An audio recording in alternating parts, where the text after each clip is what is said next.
Well, hey, good morning, everyone. Welcome to the Blue Gamer Bluecast morning show. I'm your host, Adam Blue, 30 plus year video game playing veteran enthusiast. So I have a lot to talk about in terms of games, game development, the industry, all that. I've got some stuff lined up for today. But first, morning, Ultronomus. Good to see you. Yeah, let's get into it. I have something that's a little more on the complainy side, but I'm going to save that to the end. Is it possible that I could save that to the end? Because I don't like to make things about complaining, but it's just something. It's like I'm going to complain, but then give advice for next steps. But let's get into something here real quick. I thought was fun. I'm going to share my screen. This is a quiz. How well do you know Castlevania? Because I think I know it well. Although I think I know it well. I know it well in terms of when I play the game, but and I think I know the lore. But do I really dive into everything? I don't know. Let's figure this out. Okay. Question 1. When did the first Castlevania game launch? So there's 88, 87, 86, 85. My first thought is 86, but it could be 87. So I'm just going to do that. Okay. That's right. Let's see. The first Castlevania game launched in Japan on September 26, 1986 for the Nintendo Famicom Disk System under the name, the title Kumajo Dracula. So I always thought it was the arcade version. I thought I was going to be talking about that, but maybe, that's the case. So who directed Castlevania Symphony of the Night? Well, I know that one. That's Koji Igarashi. No? Wow. Interesting. So this is one that I thought I would have known, but let's look at this. Symphony of the Night was directed by Toru Hagihara, who also helmed Rondo of Blood, the game's direct forerunner. While many people assume that Koji acted as director, he was in fact a programmer and writer on the project. Wow. I did not know that. So let me search up this guy real quick. Let's look at him. Toru Hagihara. Let's see. Director producer for Konami. He started with Skate or Die, Castlevania 2, Operation C. Worked for Sony and Digital Eclipse. So he's most known for being the director and programmer of Castlevania Rondo of Blood, which is an amazing Castlevania game. It's up there. It's not a Metroidvania, but it's so good and it has hidden paths. He contributed in the marketing of Castlevania Chronicles. That's interesting because I know that was the EGA thing, but to contribute to marketing, that's interesting. Let's see. So he was a director on Rondo of Blood in Castlevania of the Night, but that was it. Huh. In terms of Castlevania. Very fascinating. Very fascinating. Okay. So let's go to the next one. Who is the artist famous for creating the character art for Castlevania games like Symphony of the Night, Aria of Sorrow, and Curse of Darkness? And that is Ayami Kojima. With the Japanese names, sometimes I have to look at them. She began her career in video games with Symphony of the Night. And since then that's pretty. This art is awesome. It's like it totally defined the atmosphere and the feeling of these later Castlevania games compared to the early ones. Okay, who provides the voice of Gabriel Belmont in Lords of Shadow? So this is not the series I'm totally into, but I'm going to go for Robert Carlyle. Okay, that just sounded familiar. But he's an actor. He was the bad guy in, I think it was Tomorrow Never Dies. No. The World Is Not Enough. The World Is Not Enough. Okay. Netflix 4-season Castlevania adaptation is primarily based on the events of which Castlevania video game? Is it this? Yes, Dracula's Curse. Okay. I forgot for a second because there's this series and then there's the one after it, Nocturnal. And so I think the idea is this is Dracula's Curse. Nocturnal is like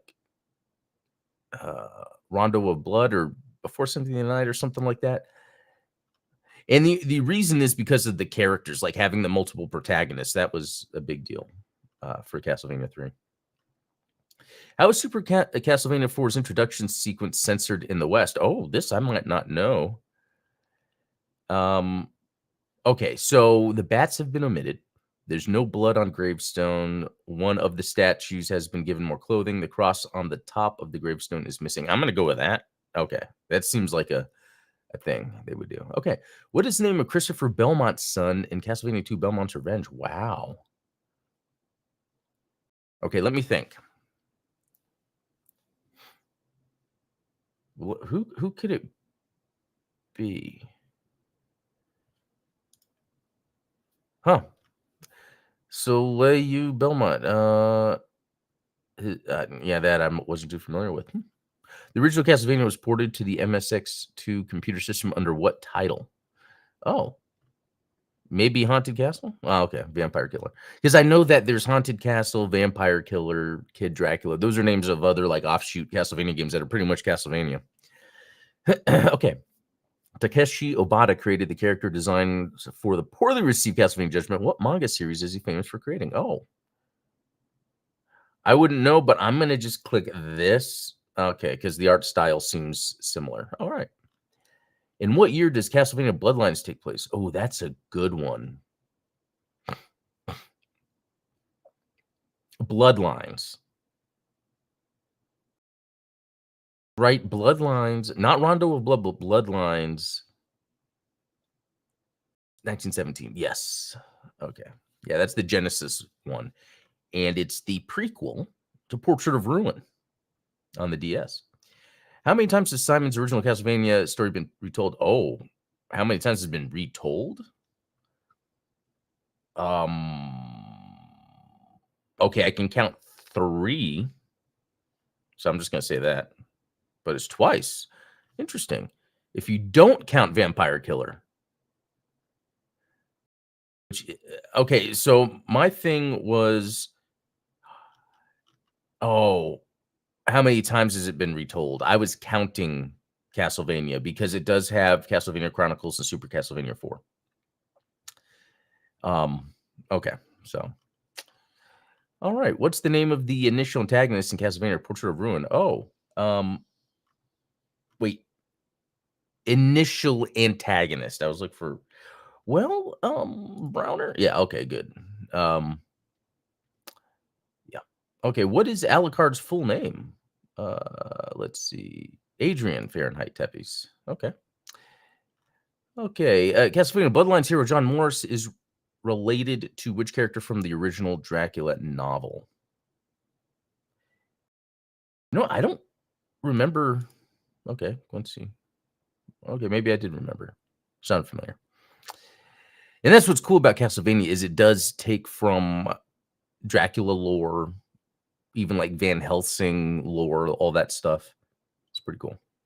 What is the name of the studio primarily responsible for developing Lords of the Shadow titles? Well, that is Mercury Steam. In Simon's Quest, what item is needed to access the first of the game's dimensions? Actually, I don't know. I'm going to just say Dracula's Ring. Okay, White Crystal. Yeah, I don't know. Don't remember. Rarely spent time with that game, but probably should. What is the name of the antagonist in Castlevania spinoff Kid Dracula? Oh, that I don't know. I'm just going to say Beelzebub. Okay, no, Galamoth. Oh, Galamoth in Symphony of the Night. Interesting. Okay. Which of these is chronologically the earliest entry in the Castlevania timeline? Ooh. Lament of Innocence. Yep. That was the first 3D PS2. I guess not first 3D, but for the PlayStation. First one was really N64 titles. Castlevania Symphony of the Night was in development for which handheld system? TigerGame.com. Yeah, I know about that one. What are the first 2 branching level choices in Castlevania 3 Dracula's Curse?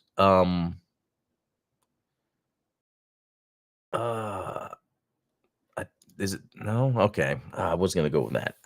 Because I just don't remember because that is a very hard game. Okay. So not bad at all, Mortal. Keep this up, and one day you might be able to join the Belmont. So yeah, I'm not the best at the knowledge of the lore, but at least I learned something there. So that was a lot of fun. So speaking of Castlevania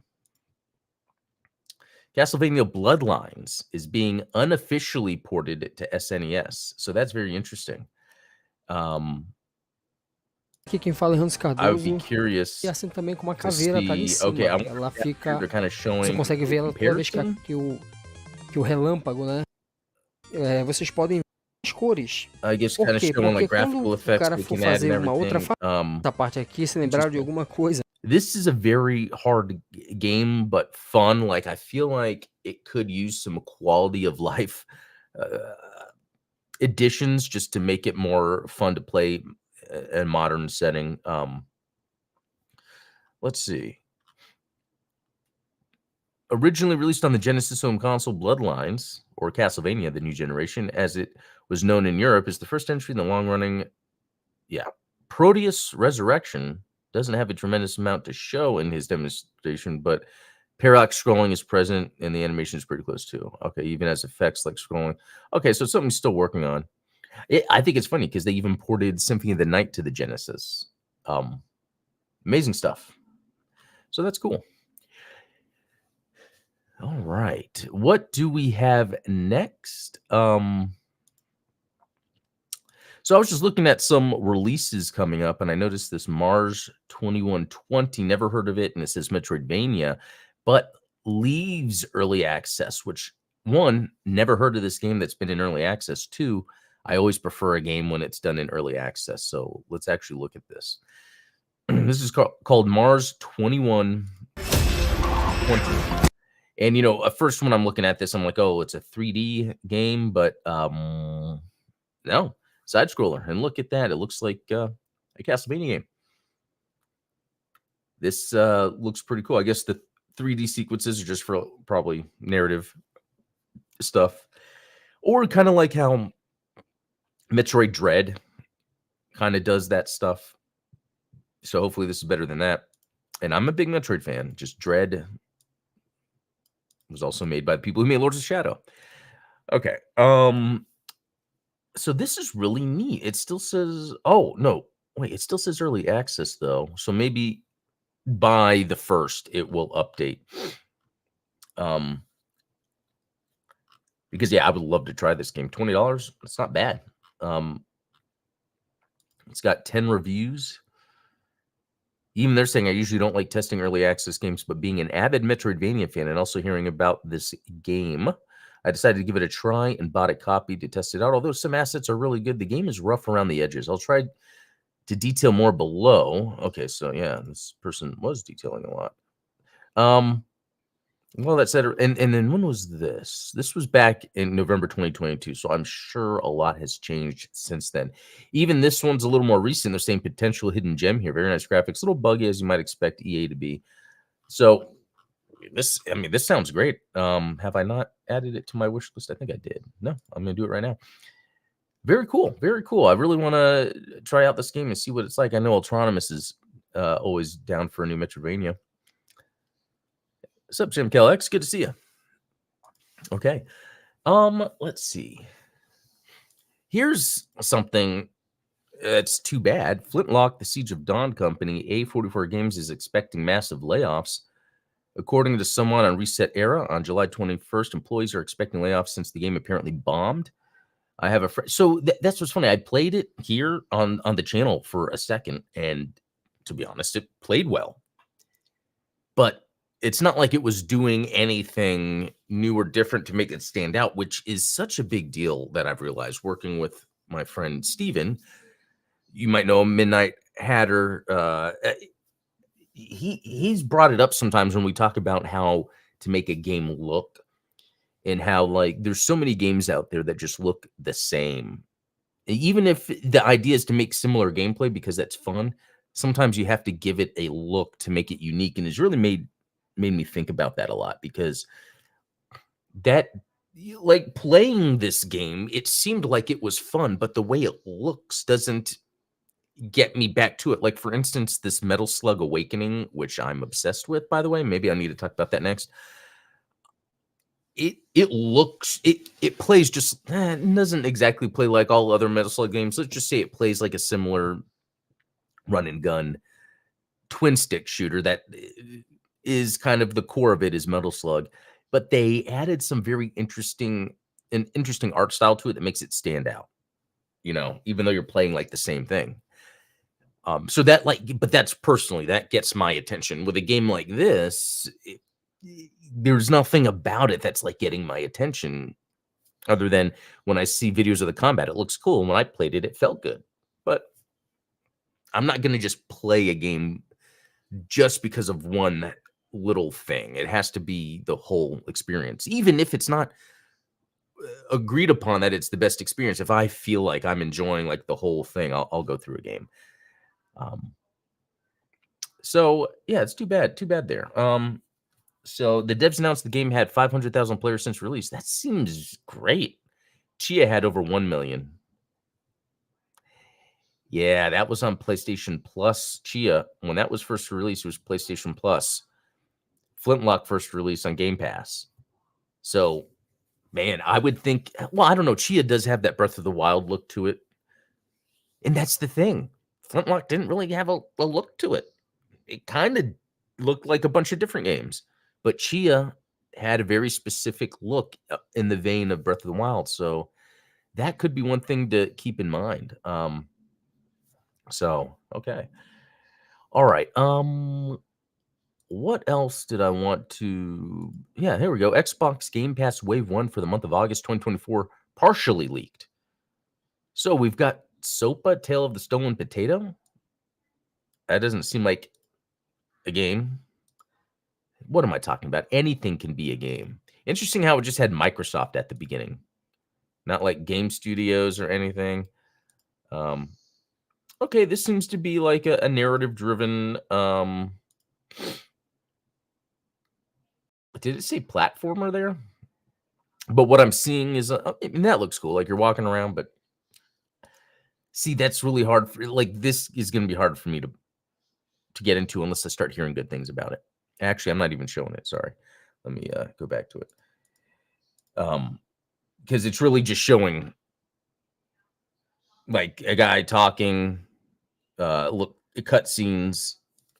Maybe there's more to the game, but okay, let's go back to that. Creatures of Ava, Crash Insane Trilogy. I could see myself, because it's been a long time since I've played any of the Crash Bandicoot games. Like even when I did recently, it was just to jump in and be like, oh, look, it's Crash Bandicoot. But I would love to have said I've beaten them, because then there's 4 and potentially 5 or whatever the next one is. Mafia Definitive Edition. I'm willing to check that out since it's going to be on Game Pass.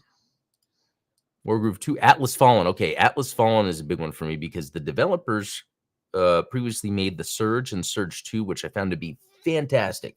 That's an example of a game that it plays like a Souls game, but it doesn't necessarily look like one. It had this really neat look, futuristic sci-fi, and then the gameplay itself did some really amazing things where you target certain body parts to farm those armor pieces. Loved it. But then they made this game Atlas Fallen that didn't do too well. But now it's on Game Pass, so at least I can then check it out. And then Core Keeper. That sounds interesting. It sounds like a sci-fi version of Dungeon Keeper. Okay, it looks like it has some explore an endless cavern of creatures, relics, and resources in a mining sandbox adventure for 1 to 8 players. If that's on Game Pass, that sounds like that'd be fun to check out. So I might do that. Okay. Let's see here. What else did I have lined up? Let's go to what I've been playing real quick. It's not as interesting, but maybe to give some insight. My time is divided between Half-Life Alyx and Metal Slug Awakening. This week was like the first day since, like, starting Monday, I think. Was it the 28th was the last day I played SNK versus Capcom SVCKS, and I've played it almost every day. Look at that, 7 hours and 60 minutes since it came out. It's so fun. SNK versus Capcom games are, like, for me, the best 2D fighting, because it is hard, but you can I think they're less complex than maybe a 3D fighter. I could be wrong, but just my takeaway. And that, so I think that gives me more room to find the holes in a fight. So in a game like SNK vs. Capcom SVC Chaos, when I'm fighting an enemy and they're kicking my butt, I can usually figure out, okay, what are the moves they're using? What are usually their defensive moves they're using? So it could be like, well, with this enemy, I can't jump at them. Some enemies I can, and depending on the character I'm using, what is the length of their attacks? Because maybe I can take advantage of jump attacks where I'm out of their hitbox. So it's little things like that you could think where it's not super, super deep, like maybe a modern 3D fighting game, but it's just deep enough to where like I love strategizing. Next though, and so yeah, I haven't played that in a while, but I love it because Metal Slug Awakening surprisingly has taken my time. I played it for 3 hours since I first played it Monday, I think. And it is okay. So I was showing you guys the gameplay yesterday where I got to the um like this open world area, right? Like I was showing you guys, I was just like doing the side scrolling stuff. Then I got to this open world where you can kind of run around. So the game's free to play, and I got to the part of the game that is annoying, but it doesn't necessarily take away from the game yet. And what it is it's the thing I've talked about with a bunch of other games that when I see it, I get sick to my stomach. Not really, but kind of that feeling. It's like, oh, it's all the mobile stuff. It's like get this resource, get that resource, claim your daily things, maximize these stats, then go play. And that part is kind of annoying, but the gameplay is there. The variety of games too, because then there's the standard missions to go through, but then there are like different game types. They have like survival, other. There's so much to this game, and it's free, and the graphics are good. The presentation is good. Everything about this game is amazing, except for the layers of freemium stuff going on, which is annoying because yeah, between missions, sometimes I'm spending 5 minutes having to, okay, let's up every stat so then I can,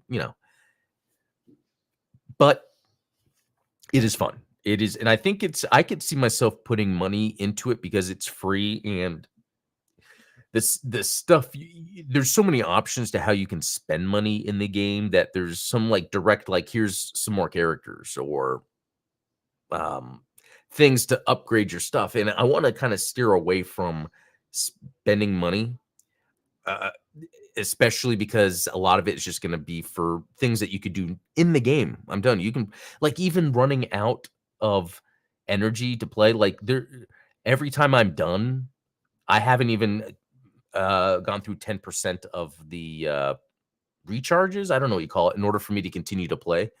I don't have to worry about that. I think just with the way I play games, I tend to not spend too long in one single session. I think that's what allows me to jump between games and play often, is because I keep my gaming session short, which I think is healthy. And I'm actually going to get to that. It's going to be a main topic I'm going to get to here, actually.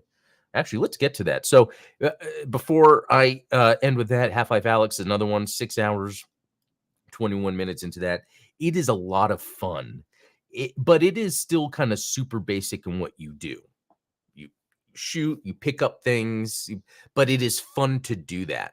So, and I could see with Valve, when they came out with the first Half-Life, they were able to create, it's just like an FPS, but they just added enough interesting things in the world to really grab you. And then by the time we get to Half-Life 2, I think that, they upped the physics, and I think that made it interesting, but that was all it had. And with this Half-Life Alyx VR, it's like, here's how you properly make a game in VR. Now let's do some interesting stuff with that. So, moving on, there's this, and I didn't really read it all, so we're going to look at it. Power World Developer says playing the same game all the time is not healthy for players or the industry. And I'm like, that kind of makes sense for a lot of reasons. So, speaking to the Going Indie YouTube channel, the game's community manager, John Buckley, better known to players as Bucky, responded to claims that Power World is a dead game because its daily peak concurrent player count is around 60,000 rather than the more than 2 million it hit at launch. Bucky argued that the game was never designed to be played forever and that doing so serves no purpose to players. According to Buckley, if players continue to play the same title, it will enforce the belief among publishers and developers that more live service games are the way forward, diluting the market. I don't think you need to be pushing yourself to play the same game all the time, Buckley said. It's not healthy for us. It's not healthy for developers. It's not healthy for gamers. It's not healthy for gaming media. And it's just not healthy for our industry, because the more we push this kind of narrative, the more very large companies are going to say gamers want more live service. And we're just going to get more of these soulless live service games that come out and then get shut down 9 to 12 months later because they're not making enough money, and we all lose in that case. Instead, Buckley said players should play a wider variety of games, especially indie games, to focus more on having fun than committing to a single game like Palworld. Play all the indies you can, he said. Spend as much money on indies as you can. Really, really support the guys who are trying to make fun games. Who cares if there's only 5 people playing it? Just enjoy yourself. Just enjoy games. I don't think it needs to be any more complex than that. This isn't the first time Buckley has responded to discourse about Palworld's drop in player count by encouraging players to broaden their horizons. Back in February, Buckley advised fans to try playing other games while they wait for Palworld content updates, saying a drop in players is entirely fine because Palworld isn't the sort of game designed to regularly give players new content. So there's a lot here that's interesting, and this is going to go to my greater discussion today. So, I mean, it started what I was talking about with like Metal Slug and how it has all this freemium stuff, but because of the way I play games, it actually doesn't mess with me or bother me or impede my gameplay, because I tend to bounce around and not spend too much time on one game. It reminded me when I was very, very young, we got games less often just because that's the nature of it. Like, I would rent games more than I would buy them. But if I bought a game, sometimes I would just play it until I was done with it. And it's like, well, it's better to kind of take your time, not like go all in, get burnt out. But the thing is, this suggestion, this recommendation is really just that. It's the same thing when it comes to diet or fitness, or mindfulness. You have to be deliberate with the dopamine hits you get. Like, what is giving you what you need at that time, and you need to manage that. And so this coincides also with the way social media is being used. A lot of people are just spending a lot of time scrolling, and then they feel like they have to comment on everything. So then that becomes the world. So when the smallest little thing, like a design of a character in a video game, bothers them, their whole world is then they're creating stress around that situation, and that is their world. And that's actually unhealthy, because then your perspective on life is skewed based on these quick dopamine hits you can get. So then when you are having to maybe engage in a setting outside of that, let's say it's full-time job or it's with family members, you're going to be coming at it from the perspective of your dopamine hits you're used to when spending all day grinding in a game or scrolling Twitter looking for something to be mad at and not engaging with reality. And so, and the reason I want to bring this up is also because, so ACG, Carrick with ACG, I've known this guy for a long time, starting on this old website called Evil Avatar I would be on. And he was just a member that always had something interesting to say, was really, you could tell the passion was in the games. He has this channel that has over 1 million subscribers because that's the type of guy he is. And I appreciate it because he's not a negative Nancy type. He doesn't sit there and complain about stuff. If there's a complaint, it's based on a critique. And he does really well with this. Anyway, so he had hands-on impressions with Star Wars Outlaws, and it was a 15-minute video, and I thought it was really well done. You really did a good job of balancing. This is what seems cool about it. This is what seems questionable about it. And I was like, okay, this is a pretty good conversation. And then my first mistake was, well, let me jump into the comments to see what other people are taking away from this. And the comment that I saw in here was the first comment, the top comment.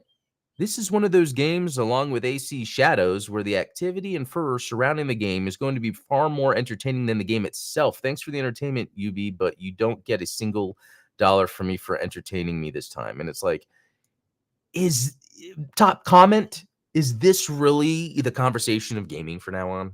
Where it becomes this like a meta emotion thing where how much is Mr. Monster Man going through life about racism in an Assassin's Creed game, like that it affects his bottom line, or saying you're not getting $1 from, like, how is this part of the conversation about the video game? This is a symptom of spending too much time scrolling and making your life about getting angry about a video game. That's what it is. When you're scrolling in a subject you like, once you see something that kind of triggers a opinion, then it is human nature to be like, okay, I'm going to pick a side.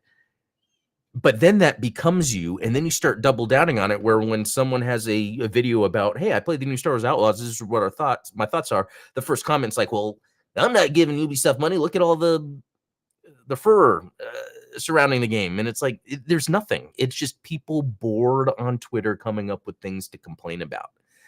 So again, when I see a post like this is someone that spends a lot of time on X. Yeah, tell me you spend a lot of time on X without telling me you spend a lot of time on X. Anyway, and then when he said this is one of those games along with AC, I said it's unfortunately one of those games that all discussion surrounding it becomes drama. Can't wait for this period in gaming discussion to pass.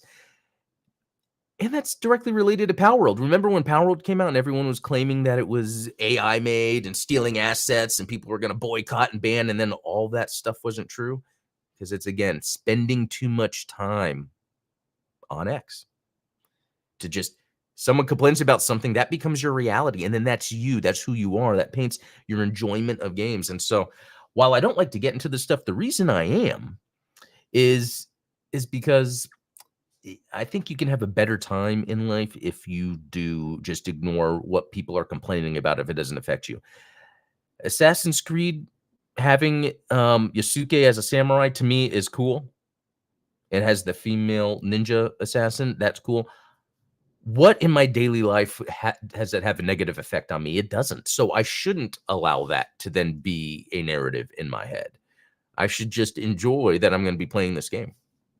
Although for some reason, I have this weird connection with that Assassin's Creed game because, and I have to get out my sketchbooks to show you guys. In high school, I used to draw. I loved the idea of a black man with the dreadlocks being a samurai, and I drew that all the time for some reason. I mean, I don't know if it's like something coming to my mind and it's telling me I need to draw this, but like there is something to that. It's like multiple cultures connected, like the idea of that action hero in my head. So that's my personal interest in Assassin's Creed, but I don't like when I'm wanting to have this. I guess my first mistake is I went to the comments of YouTube. It's just that ACG is a great channel. So if you guys haven't followed ACG, check them out. Check him out. But that's about it. There wasn't really any crazy news. End of the month, beginning of August is creeping up, so we're going to see some cool new games coming out. I'm going to continue to play Metal Slug Awakening until I just get burnt out on it. I wonder if it's going to be one of those games that has like a whole lot of content, because it seems like it does.